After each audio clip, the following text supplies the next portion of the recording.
Hello hello hello hello friends, good morning. কেমন আছো সবাই? আশা করছি তোমরা সবাই ভালো আছো। আমি কিন্তু খুব ভালো আছি। তো সকাল সকাল নয়, এখন বাজে বেলা 12:30। তো এখন আমি তোমাদের সাথে দুটো গল্প করতে কথা বলতে চলে এসেছি। তো এখন আমি কি করবো বলো তো, রান্না হয়ে গেছে, তো সেটাই তোমাদেরকে দেখাচ্ছি। আর আজকে আমার ওই ঘরের যেখানে আমি ভিডিও করি সেখানে হচ্ছে ঘরের লাইটটা কেটে গেছে, ওর জন্য আজকে রান্নাঘরের ভিডিও। অবশ্যই তোমরা দেখতে থাকো ভিডিও।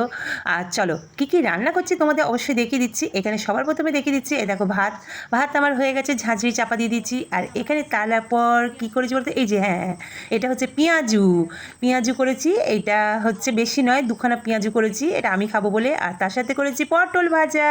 কারা কারা ভালোবাসে পটল ভাজা অবশ্যই কিন্তু কমেন্টে জানিয়ে দিও। তার সাথে একটা সিক্রেট জিনিস খুব লোভনীয় হচ্ছে ক্যাটালের বীজের ভর্তা, মানে ক্যাটালের দানার ভর্তা।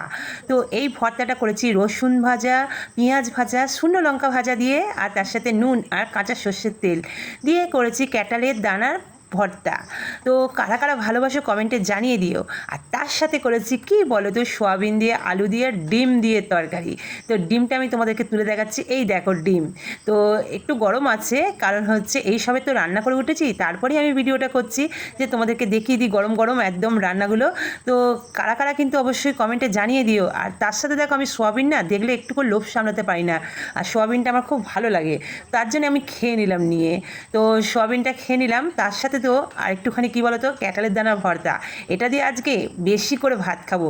তোমরা কারা কারা খেয়েছো এরকম ক্যাটালের দানা ভর্তা অবশ্যই কিন্তু কমেন্টে জানিয়ে দিও। তাও আমি লোভ সামলাতে পারলাম না, আমি কিন্তু খেতে আরম্ভ করে দিলাম।